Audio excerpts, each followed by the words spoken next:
Hello, everyone, and welcome. Welcome to, let's see, it's April 1st, April Fool's Day, but this is no joke, guys. Welcome. I'm Andrea Tarr. I'm the program director at SCAN. Thanks for joining us for the April edition of Creative Conversations. Donna? Great. And hi to everyone. It's been a while, but here we're back. Today it's very exciting. This afternoon, we're fortunate enough to meet Donna Steinhorn, who is an executive adult ADD and life coach with more than 30 years of corporate and business experience. Donna divides her time between her one-on-one clients, developing and leading conferences, workshops, and multiple projects. She's also the co-founder of a nonprofit coach initiative whose mission it is to be the central gathering point where professional coaches can volunteer their experience and expertise.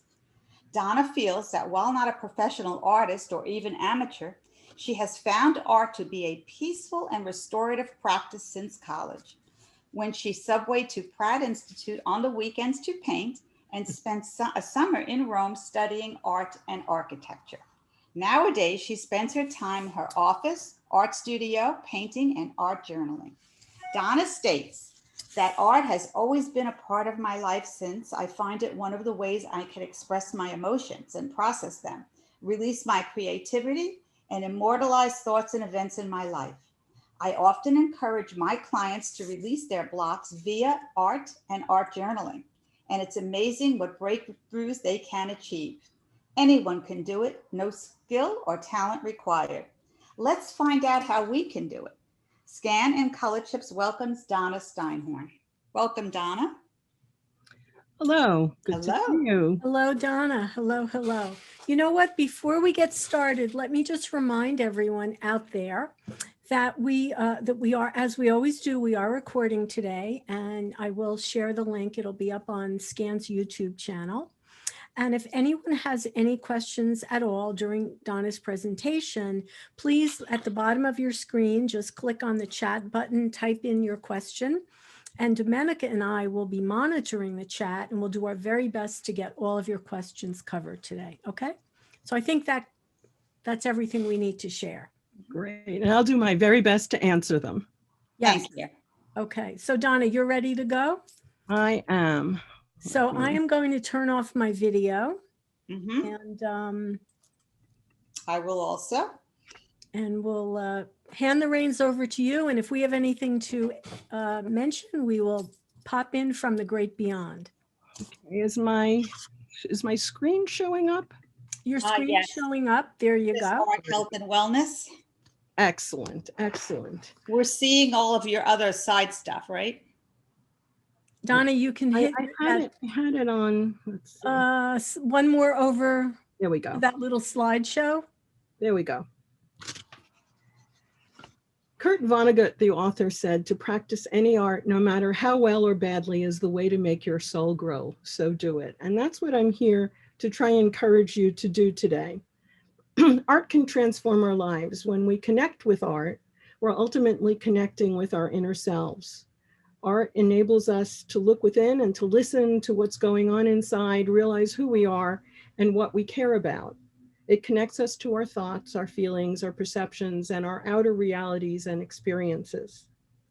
Art gives us meaning, and it helps us understand our world. Scientific studies have proven that just looking at art improves our quality of life and makes us feel good. And when we create art, it elevates our mood, it improves our ability to problem solve, and it opens our minds to new ideas. Art's ability to improve our mood broadens our attention and allows us to see further possible solutions. And a lot of research has been done on this. At the University College of London, Professor Zecchi said that in studying various people, when we stare at great art, our brain actually stimulates dopamine, and that's the chemical in our brain that happens when we fall in love. So when we look at great art, we're falling in love all over again.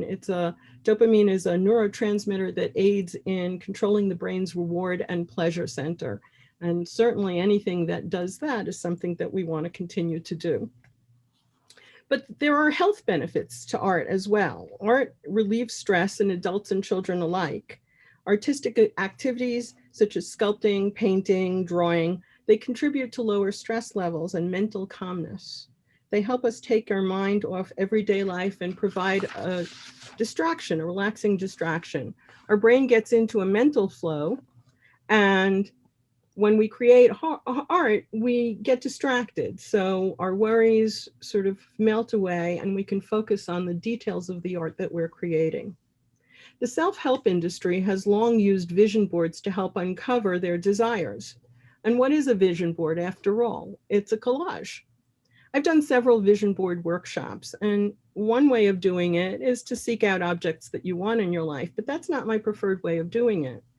I always suggest that people take a stack of different kinds of magazines and just go through them, cutting out words and pictures or even just colors that they like, and then pasting them onto a poster board or to a piece of paper. And the results have always been fascinating. From a 30-something who realized that she wanted more than a career, but she really wanted to be married and she'd been denying that even to herself, to the 90-year-old who came to the workshop who realized she'd been wishing she had a master's degree, and at that young age she went back to school. Excuse me, Donna, let me interrupt. Can you please put your screen into slideshow mode so the audience can see everything larger? On the bottom, It is in slideshare mode. Slideshow.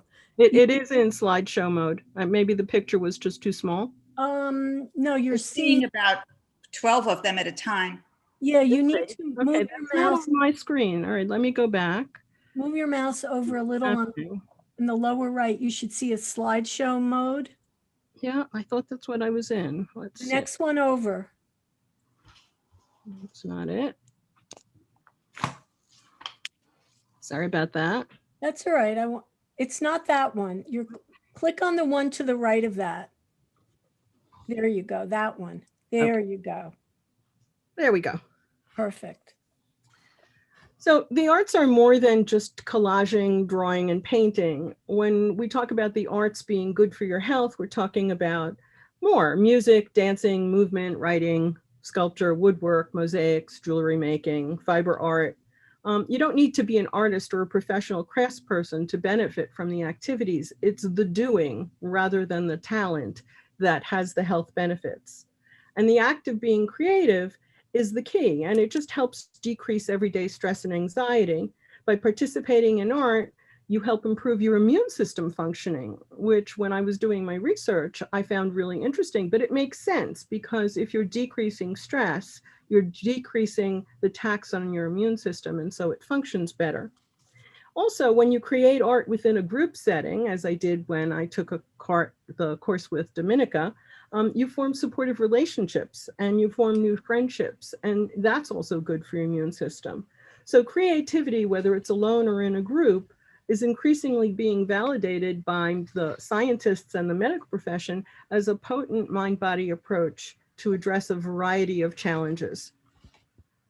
So with the state of the world today, maintaining a positive and hopeful outlook can be challenging. So how do you rise above it, maintain your positivity, and hold the space for a world with more peace, love, and abundance? Art is a great way to do that. I always encourage people to find the one, to experiment, to try writing, to try drawing, painting, embroidery. Even coloring in a coloring book or painting by numbers can be a powerful means to mental health. And you know that if you've ever been on Amazon and see how many adult coloring books there are. Everybody I know is now producing them, and everybody I know is now coloring in them and sharing their art. So you don't have to be extremely creative. And the reason this works is because practicing art requires focus and concentration. It's easy to become lost when we paint or sketch or write, and this flow or meditative state, and it actually is similar to meditation, can help improve our mental health. In fact, researchers at Johns Hopkins found that art can not only ease the psychological stress, but it can actually ease pain. And so they've been doing experiments with cancer patients and other people with serious diseases, and they found that they can decrease the amount of pain medication that they take if they get involved in art or writing or something creative that really takes them into themselves. Art helps us stay in the present moment. So if we're not looking backwards or worrying about the future, we're just in the present moment, and that's part of the meditative state of art. Over time, as you continue to practice art and meditation, this special time can actually alter your brain for the better. Harvard researchers found that art, just like meditation, changes the brain's gray matter, and it provides nutrients and energy to the neurons, and that leads to improved memory and a reduction in stress. Sometimes it's easier to put thoughts on paper rather than saying them out loud. So sometimes if we struggle from painful memories or traumatic events that are happening, it helps to just write them down randomly. This is something that I was writing down last week for myself. These were just things that I was worried about. I haven't seen my son in a year, and I'm tired, and I can't believe we're in year 2 of COVID, and I have insomnia. So anything that was bothering me, I just threw onto the piece of paper, and then later on, I collaged and painted over it. Setting aside time each day is the best way to do this. And even if it's just 10 minutes, sometimes I find 10 minutes in the morning or 10 minutes while dinner is cooking, and I come into my art room, which is also my office, and I just spend a little time. Sometimes it's just painting one color over a page as a background, and sometimes it's adding details or marks. But I find that even that 10 minutes is very beneficial. So consider scheduling a time a few days a week where you can purposely be creative. Make a sketch, try painting, put some music on, write a poem. The time you spend focusing on art will really provide an effective outlet for the day's stress. I like to use my art journal to express my emotions. So, for example, after the shooting that happened in the spa a few weeks ago, I started this collage painting to sort of allow my emotions to come out and express my sorrow and my helplessness. Or when the weather feels like spring is coming, I can use paint and matte medium to express my joy and hope. So this is a work in progress. It's not finished, and a lot of my work is not finished. For me, it's not a matter of completing something. It's really the act of the creativity, the act of blending colors or putting paint to paper that gives me the joy and the stress relief that I'm looking for.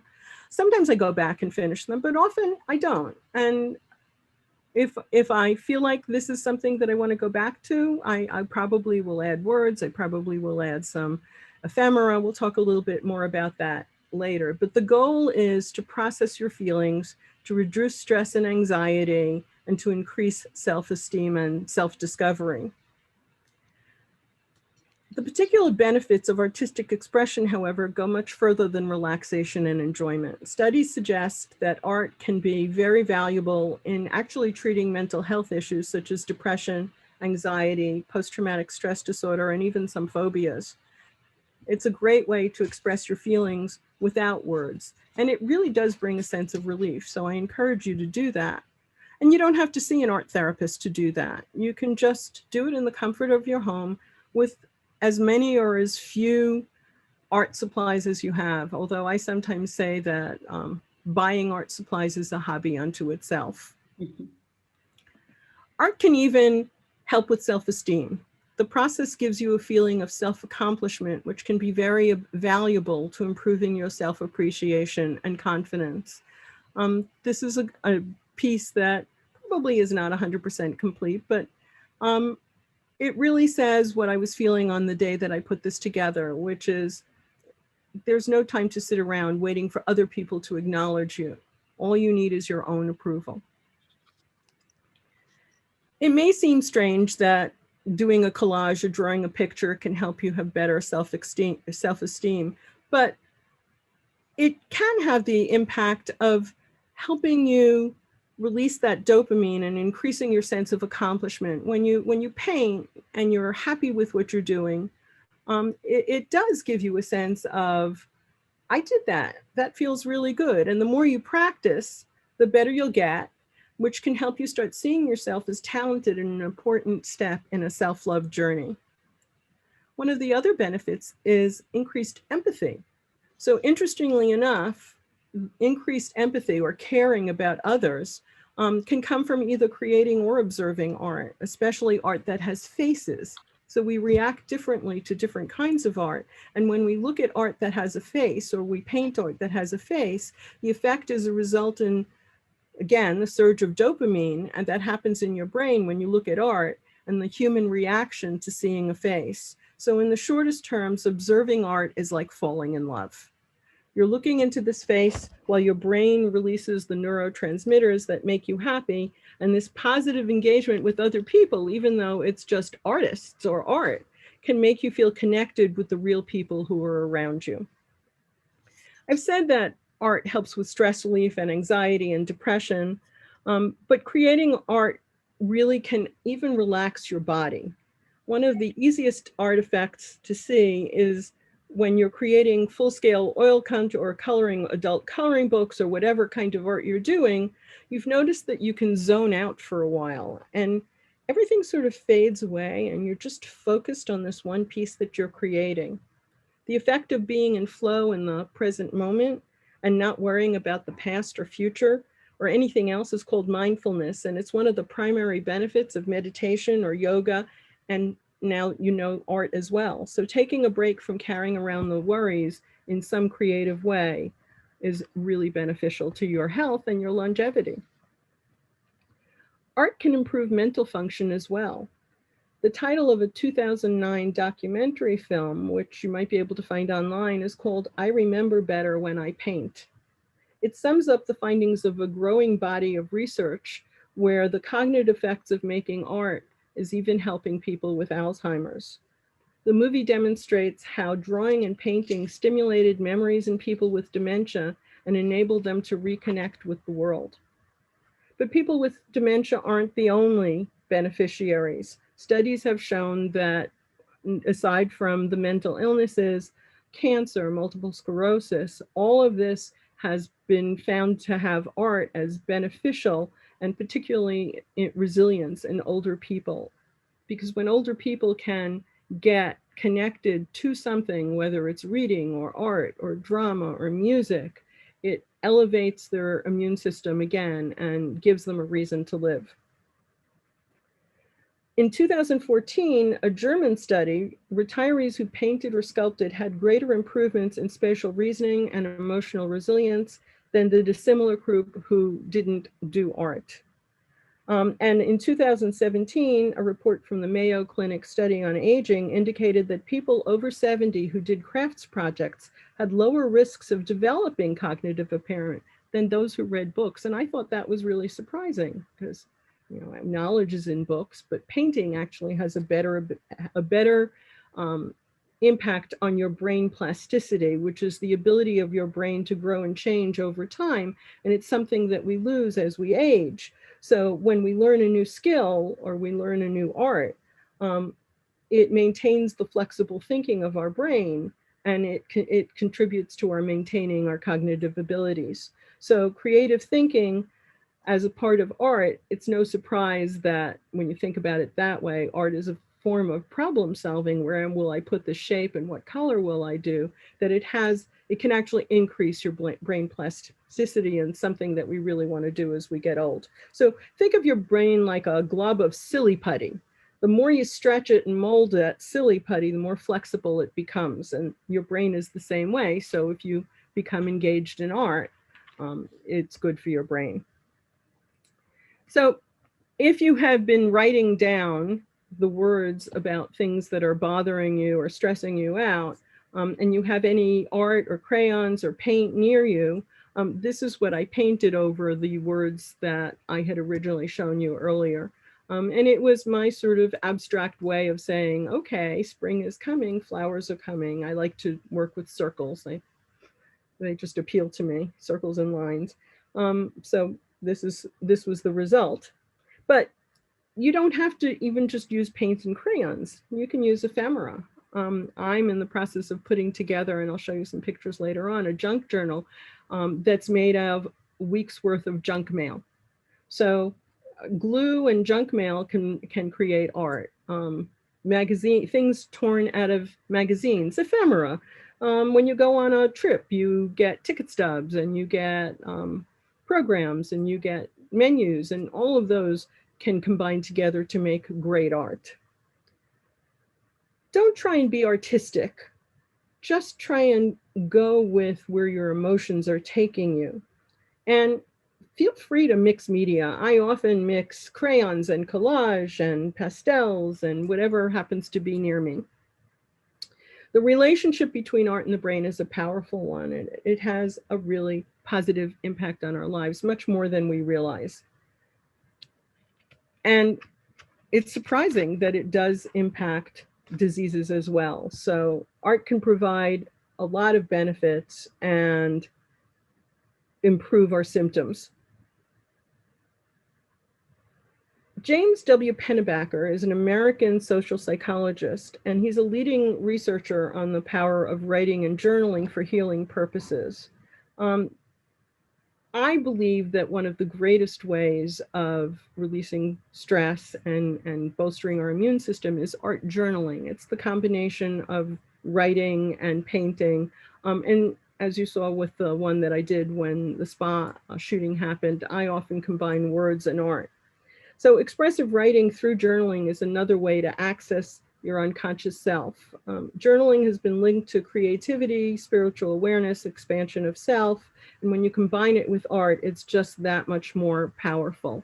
So here's an example of art with words and creativity with summer coming. It's kind of looking forward with hope. Art journaling is pretty much what the name suggests. It's a journal made up of your own art, whether it's art you've painted or art you've collected. It can include words. It's your journal. It can include whatever you want. And I've done them in old books. I've done them in on regular watercolor paper. I've done them in children's books. Golden books are a fun thing to create into art journals. I've even done them in composition notebooks. So whatever you have, you can use. I know a lot of people like to use old letters, old envelopes, or even new typewriter paper that they've soaked in tea so that it looks old. So there are a lot of things that you can include in an art journal. It's really up to you and what you like. But the idea is to express yourself freely, whether it's words or art or a combination of the two. But a caveat. So for those who, like me, who look for examples online, if you go into Pinterest or YouTube or TikTok or bloggers and you look at what they're doing, it can get very frustrating because they've been doing it for years and the art is just fantastic.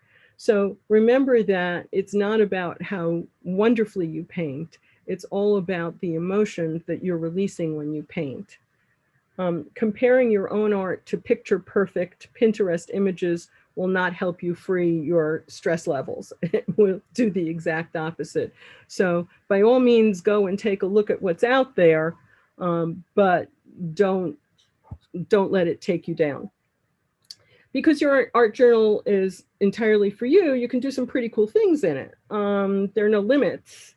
There's a really interesting thing called altered book journaling, where you actually just take the pages of a discarded book and you paint on it.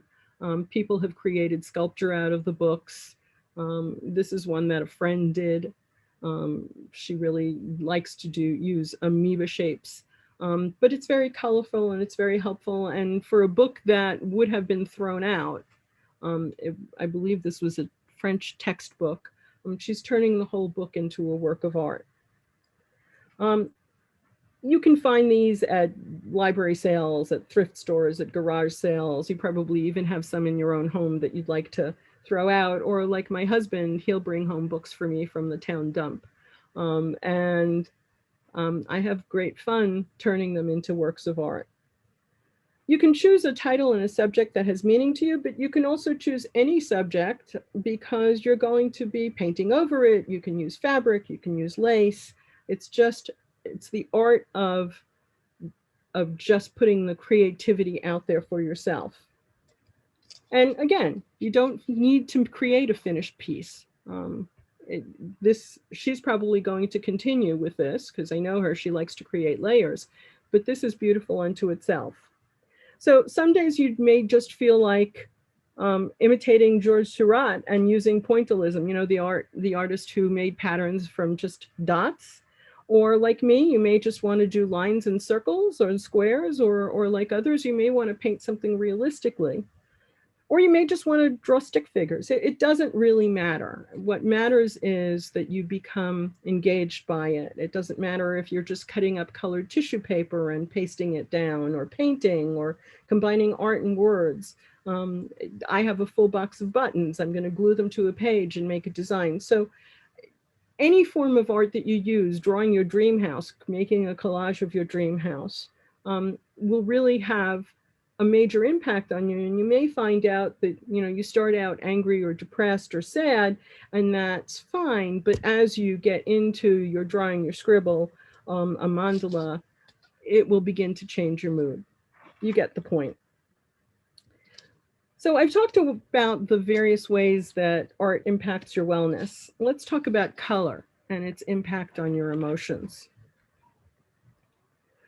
What mood does this express? When I look at this particular piece of art, I didn't do this one, without even looking at the words, to me, this expresses sadness. The eyes are sad, the face is sad, the colors are moody. But it's different for different people because the way we look at colors is often cultural. But do you feel anxious in a yellow room? Does the color blue make you feel calm and relaxed? Psychologists, artists, and interior designers have long believed that color can dramatically impact the way you feel, your mood, your emotions, and that science actually is used in hospitals and prisons and other places where it's important to keep people calm. Pablo Picasso once remarked that colors, like features, follow the change of emotions. Color is a powerful communication tool and can be used to signal action, influence mood, and even influence physiological reactions.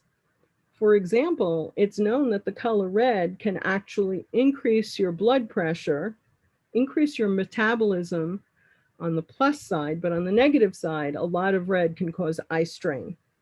But it is a mood elevator. So how exactly does color work? How is color believed to impact our mood and behavior? As I said, it's cultural. So your feelings about color are deeply personal, but they're also rooted in your own experience and culture. So for example, the color white in Western countries represents purity and innocence. And in Eastern countries, in many Eastern countries, it's a symbol of mourning. So color is very personal, and it does help to convey your mood and your emotions. So how do people respond? Let's use red as an example. In our society, red signals danger and warning. Because it has a very long wavelength, the only color I believe that has a longer wavelength is yellow. Red is one of the most visible colors on the color spectrum, and it's used for stop signs and sirens and fire engines and traffic lights. But it's also exciting. So it conveys love, Valentine's Day, it conveys excitement, it elevates your metabolism, which is one of the reasons that many restaurants use red as a color in their but it also increases your heart rate and it increases your respiration, your breathing rate. So these are physiological changes brought about by color. Red is also what we use for passion and desire. So it's linked to being more attractive to the opposite sex. And it's a power color. Have you ever heard of the red power suit that women use? And power ties by men are often red. And let's not forget the red carpet that is rolled out for celebrities and dignitaries. Several ancient colors, including the Egyptians and the Chinese, practiced actually a form of medicine using color. It was called chromotherapy. And they used the colors to heal. It's actually still used today in holistic and alternative treatments. And the 5 that are most commonly used are red to stimulate the body, mind, and increase circulation, yellow to stimulate the nerves and purify the body, orange to heal the lungs and increase energy levels, Blue is believed to soothe illnesses and treat pain, whereas indigo shades are thought to alleviate skin problems. So these are actual treatments that are still being used with color therapy and light therapy.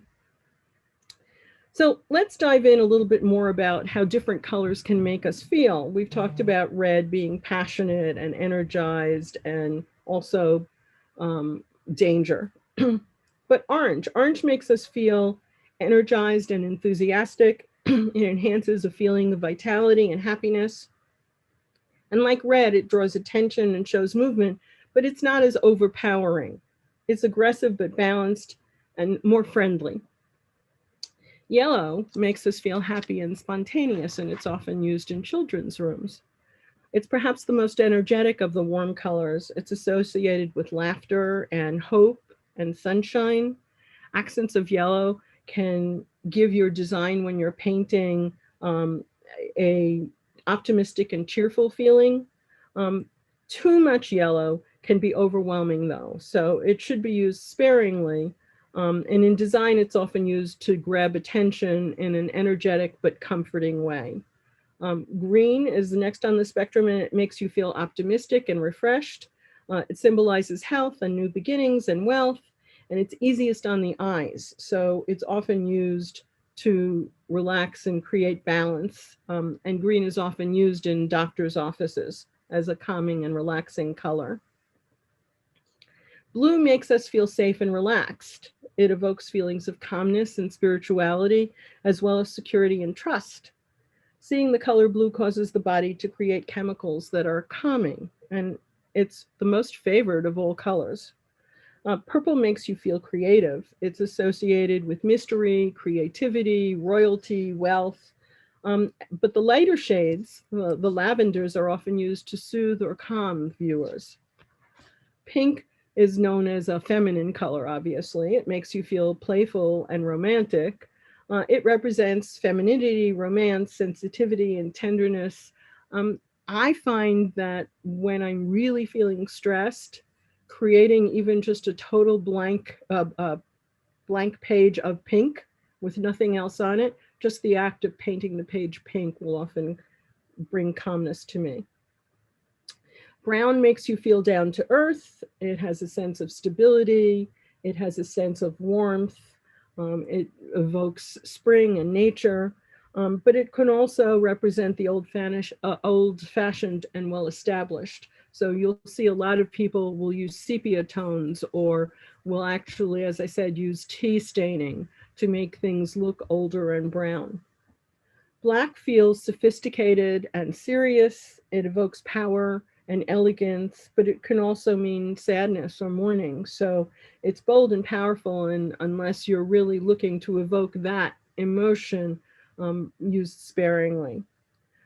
White means minimalism and simplicity.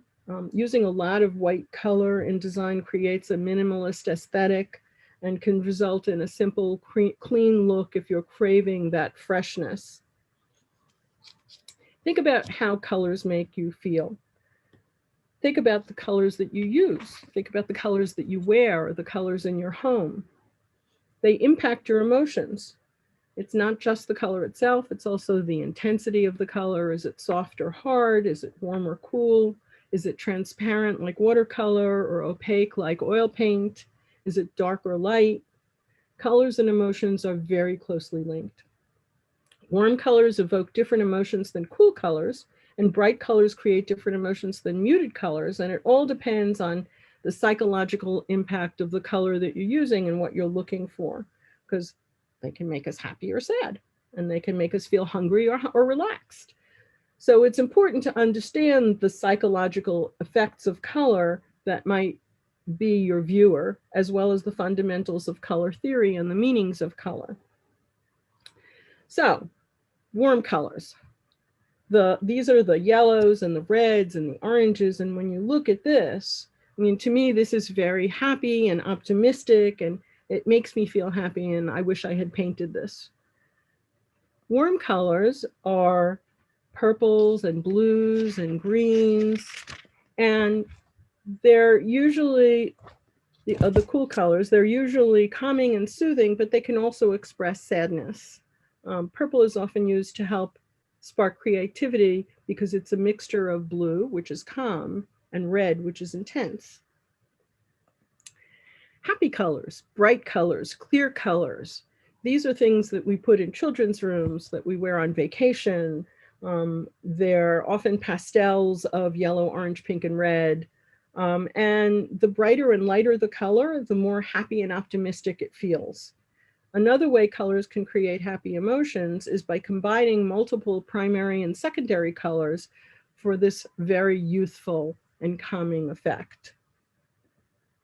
Sad colors are dark and muted.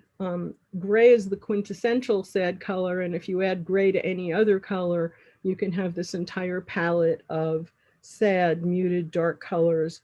And even neutrals of brown and beige can have a similar effect on feelings depending on how they're used. Calming colors, very similar to the sad colors, but a little more color in them. And it's also the way you use them. So even if you just have a few paints, you can paint happy, you can paint calm, neutral colors, but it's a lot of it is the fewer colors combined. So when we were looking for happy, we combined lots of bright colors, and when we're looking for calm, we want them to be pared down. We don't want too much color. Again, the opposite is true for energizing. If you're feeling tired, maybe painting with a lot of bright colors can really bring, just looking at that makes me happy. So strong, bright colors and neon colors can have a powerful effect on making you happy, and they also make you more alert. But you wouldn't want to do a room with all these colors because it probably would eventually make you very anxious. It's important to note that colors can also be subjective. What might make one person feel cheerful can make another person feel irritated, depending again on their past experiences and their cultural differences. Now, color is not completely agreed on universally, and it can appeal to different people from different countries, but no matter what you use, colors are directly impacting your emotions. So I want to talk a little bit about art itself. I know a lot of people, when I say to my clients, do something creative. Why don't you paint? Why don't you color? Oh, I have no talent. But there are so many ways that you can play with art. So a junk journal, I think I told you, is something that's made out of junk. And I'm making one right now out of the junk mail. So what you see here, that's part of a paper bag that groceries came in. That's part of an envelope that a statement came in.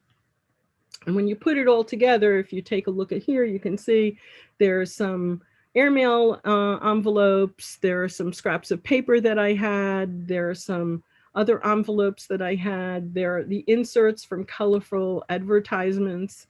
Everything goes into a junk journal, and then you can paint over it. You can collage over it. I'm using one of them from old recipe magazines to make a junk journal of recipes that are my daughter's favorites that I'll give to her for Mother's Day. So there are a lot of different things that you can do, and we all get junk mail, so it's not a difficult thing to do. There are also flow journals. So this is an example of one of my flow journals, and this one is something that I mailed to somebody. I did a flow journal swap with someone, and basically it's just taking art and tissue and scrapbook paper and lace and fabric and whatever you happen to have around and binding it together in a book. So really it doesn't take more than string to bind it all together. And then you use this to journal on or to collage over or to paint over. And this is just more from that flow journal. It had paper doilies in it. I did rubber stamping on some of them. I had some funny money. So it was just a fun thing. This one particularly had butterflies all over it because the person I was swapping with loved butterflies. Collage your feelings. You know, these were torn out of a magazine and just collaged onto a piece of paper. And the letters were just cut out. The girl was there, but the letters were from a different page. Jelly plate printing. If you've never done this, I highly encourage it. You can buy jelly plates at any of Michael's or Joann Fabric. They're plastic, rubbery plates. You put ink on them, or you put paint on them. You use a roller to roll it out, and you do layers of it, and then you press the paper on it. So it's kind of like screen printing. And you can get many impressions, and the drier the paint gets, the more fun the pieces of paper that you get. And it's just a fun way of creating art with stencils or stamps or just with paint. It doesn't require much talent. Artist trading cards. So getting little, some people actually use playing cards. Some people just use tags or cut paper out. They're generally 2x3 pieces of art that people paint and trade. There are whole groups of people that are just doing art trading cards. So this is one set that I received from someone. Georgia O'Keeffe said, I found I could say things with color and shapes that I couldn't say in any other way, things I had no words for. And that is one of the best things about art, is that when you can't find the words, your art can talk for you. At the bottom of my emails is a quote. We don't stop playing because we get old. We get old because we stop playing. So art is genuinely a gift to the world, and it's what we crave in the human experience. It gives meaning to our lives, and it helps us understand our world.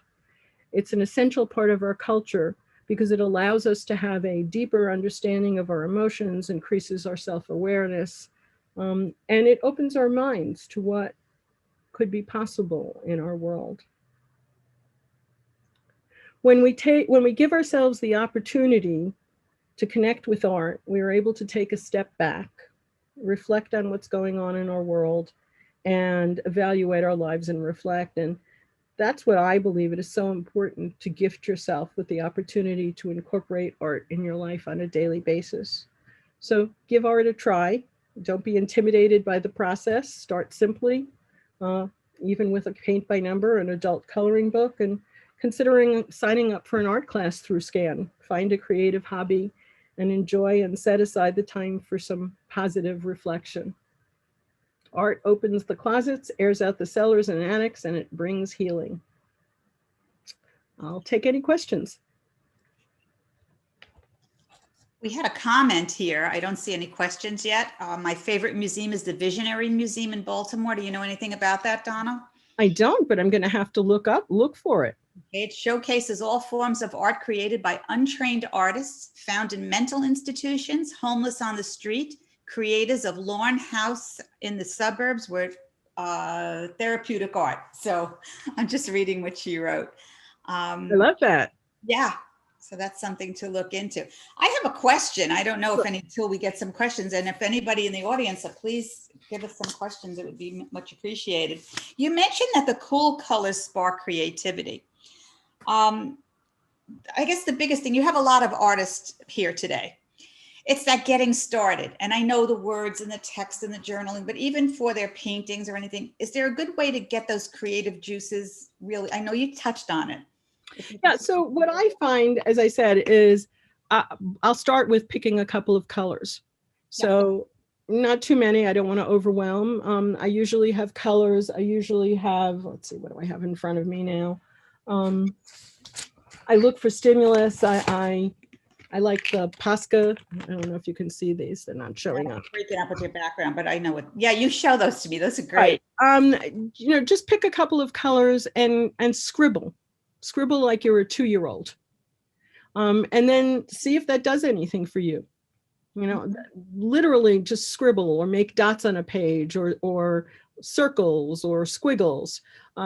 Sometimes I'll do that. Sometimes I will just take a piece of paper and just paint it all one color so that I have a background, and that alone will stimulate me. So I was doing that last night. I painted a piece of paper all pink, and then I started using other colors of pink to just do dots and lines. And then it started to show like a flower. So I started adding other colors, and I just let it take me where I just put things in front of me and then start using them. I don't normally have a particular piece of art in mind when I start, because it's not about the art. It's just And I about like that you had said that before, don't think of this great painting or stop looking at Pinterest and intimidating ourselves. right. And that's so true. There's You so much mentioned, talent. what's that? There's so much talent out there. I could watch YouTubes all the time, but that doesn't give me the stress release that actually causes the No, opposite effect. no. Becomes this vicious circle. Also, one other thing, and this, when I mentioned in the introduction, you stated about the breakthroughs with certain clients. Anything out of that you could tell us about a breakthrough with art? Sure. I'm working with someone right now who is a college professor of psychology, and she's got a lot going on. She has parents that she is caring for. She has teenagers, the pandemic. She's trying to juggle all of that. At all. Yeah. Just a few things, not to mention, for anybody who's ever worked in academia, that's an experience unto itself, because there's so much political stuff that goes on in universities. And I kept trying to encourage her to paint or do adult coloring or any form of art. Oh, I don't have time. How do I, what are you, crazy? I'm caring for my parents and my kids and my work. So finally, she was overwhelmed. And I said, do me a favor, I let's go on Zoom. We'll just go on Zoom together so I can watch you, and just pull out some crayons and a piece of typewriter paper. So she did that. And I said, okay, now I want you to pick one crayon that sort of is what emotion you're feeling right now. So of course she picked black. And I said, fine, I want you to start drawing. I don't care if it's a stick figure. So she started drawing a stick figure, and then she started drawing her whole family in stick figures. And then the colors started coming out. And soon she wasn't even talking to me. She was just so focused on creating this piece of art. So I let her do that for about 5 minutes. And then I reminded her that I was still there. And she was like, oh, because she had been in the zone. Ooh. And I said, so tell me, how do you feel now? And she said,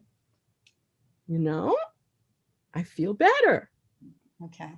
Because she was allowing her grief and her anger and her frustration to dump on the page rather than holding it inside. And that's the thing that we're all really good at. We're really good at repressing those negative emotions because we don't want to feel them. But that's possibly the worst thing that we can do, because by repressing them, they just grow larger and larger until we can't hold them in anymore. And then they just explode out. Yeah. So you've got to find ways to release that tension. You can exercise. That's always a good thing. You can dance to music. That's a good thing. But being able to just sit down and just sort of let it out on a piece of paper, that's really helpful for a lot of people. Good. Thank you for answering that. I appreciate that. Donna, one of the things that you talked about was when you, and I think everyone will relate to this, you talked about happy colors. We tend to wear them on vacation. Right. And I'm a very kind of a color person. And I often wonder, why aren't you wearing those happy colors every day when you're home? Why are you waiting till you're on vacation? And when you look around very often in a sea of people, you do tend to see a lot of, lack of color. Gray, black, brown, beige. So, little known thing about me, I started my life in the fashion industry. And what I learned was that how you dress on the outside impacts what you feel on the inside. Because I worked for Elaine Bryant when I was a size 3, and my clients were all very large women. In those days, they had tall as well as large size. And a lot of them came in, their shoulders were hunched. I was in the fashion office, but when we had a celebrity, it was my job to go and help them get dressed. And they would always go for the black or the gray, or, if they were really daring, brown, not even beige. Ooh. Light colors were out. Brown was daring? Oh, yeah. Because black, the thinking is that black camouflages. And so if I got them into bright colors, which is what I always tried to do, and they looked in the mirror, you could see how the change came over them. So I have a lot of gray. I admit I wear a lot of gray, only because it doesn't get dirty that quickly.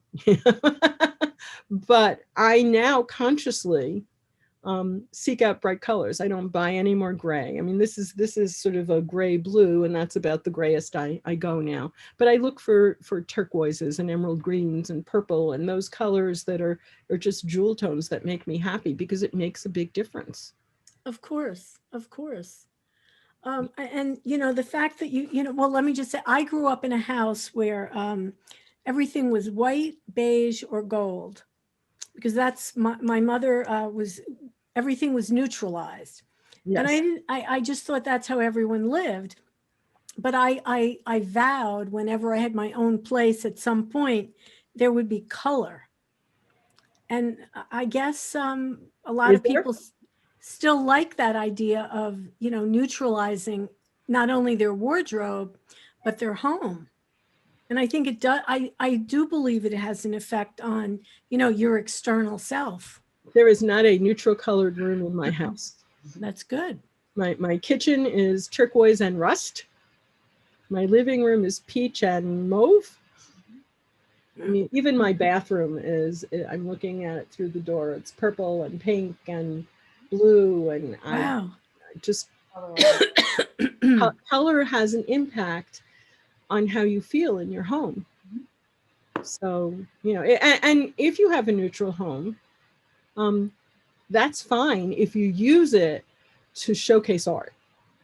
So if you have a home that's like an art gallery that has a lot of art, okay, be neutral. But if everything is gray, it's going to impact your mood, whether you Yeah, realize it or not. I think that's true. I Yeah. walk into Restoration Hardware and I look at that beige and brown furniture. I leave. I can't even handle it. It's beautiful furniture, but so bland. Now, my favorite piece in my house is actually a painted cabinet that many years ago I bought this unpainted piece of wood, and I'm trying to think, it was not Fra Angelica, it was one of the old artists, like from the 1600s. I found a painting of nymphs in water, and I handed her the painting and I said, paint this. So I have that cabinet sitting in my room, and it, Wow. you know, just brings me joy every time I look at it. Yeah. So Now, art can be on anything. I really like that you said that the all the therapeutic values of art, which clearly there are many, many. So you are getting all the therapeutic values of art just by doing something, and there's no bearing on I'm talented, I'm not talented. You know, just the act of doing it doesn't matter. The skill level is not critical here. So everyone should keep that in mind. It's just about doing it. Well, you know, and I set challenges for myself. So like creating an art journal out of junk mail. I love that. Finally, something to do with your so junk. it's so much fun. So now I look forward to getting junk mail, you know, and unfortunately my office now has piles of junk mail, piles of magazine cutouts. I'm making a journal for my grandson out of a cereal box. So there's just all kinds of things you can do. I see there's a question, how do you bind the junk journal? I actually sew it. So there are a lot of things you can, some people, if they're really lazy, they just 3-hole punch it and put it on rings. But I actually have like a miniature sewing machine, you know, which is just a small one, like this big, that I use just for my paper. So I if it's thin enough, I will sew it. If it's too thick, I'll make signatures. Signatures are the number of pages that you put together. So a book might have 2 signatures. It might have 20 signatures, depending on the thickness. Mm-hmm. And so those I would probably sew together, and then I would hand stitch the binding. But there are a lot of things you can do. You can use an old book. I know a lot of people find this heresy, but if you carefully take all the pages out of an old book and save the pages to use in art, you can reinforce the spine, and you can use the outside of the book as your journal pages. That sounds like a great way to repurpose an old book. Oh, it's so much fun. It is. Yeah. But I also take old books. Sometimes if the pages are very thin, I'll glue them together and then I'll paint on them. Yeah. Donna, when I've had a very large, thick book and it was a message I wanted to communicate, I actually drilled holes and used nuts and bolts. Yeah, absolutely. Cool. It's just be as Very true as you good. want. You know, if you do a little searching on junk journaling or art journaling or flow journaling, you'll find all kinds of things that people are doing. They take paper clips and they turn the paper clips into art, and they have things dangling from them, and then they use them as bookmarks in their journals. Yeah. I mean, there's just so much out there that's creative, that's artistic, that doesn't require you to be able to draw a face. Yeah, that's the thing. You're right about that. And so no one should you don't be intimidated. Just do something. There's so And many nobody things you has can to do. see it. Nobody has to That's see right. it. That's right. You have to remember that. You don't have to, it's not like you have to put it on display. Right. You do it for you. I feel like, the therapeutic value, it's for me, not for anybody else. So no one has to see what I've done. Yeah, but the more you do it, the better you get at it, and the more fun Of it is, course. the more you actually want to show it to people. And as I said, I'm now making them to give away. Becomes a form of communication. It does. It does. Yeah. And because you've made it yourself, it means that much more. Of course, like any wonderful gift. Yeah. Well, Donna, thank you very much. I feel like you really opened our eyes to all the possibilities of art, even if you think you're not an artist. We're all artists, really deep down. Not so deep down. Not so deep down. Not so deep down. I mean, look what you can do with your junk mail. Finally, a good use of junk mail. Right. I love it. I love it. Lots of information. It was great. Thank We have you. another, oops, I saw we had another question here. I don't see. Oh, no. People were thank you. Okay. My pleasure. Wow. Thank you so much. This was great. Reminding everyone that we've recorded this because Donna did give a lot of info. And when we send out our thank you email, we will include the YouTube link. So of course you can share it, you can watch it again. And I know there were so many things I want to go back, Donna, and see what you said. So I'll be watching it again on YouTube. Excellent. Thank you. Thank you. Been a pleasure. Happy holidays, everyone. Yes. Absolutely. Happy holidays. Today was April 1st, April Fool's Day. But like I said earlier, this was no joke. Art's good for you. It's right? very good for you. Art's good for you. Mind, body, spirit. Take good care of yourself, everyone. All right. Well, this is our last creative conversations for this first round, this series. Hopefully we'll see you all again next time. We appreciate your support and for being with us. And we'll see you all very soon. Okay. All right. Bye, everyone. Thank you again, Donna and Donna. Thanks, Donna. Yeah. Bye-bye.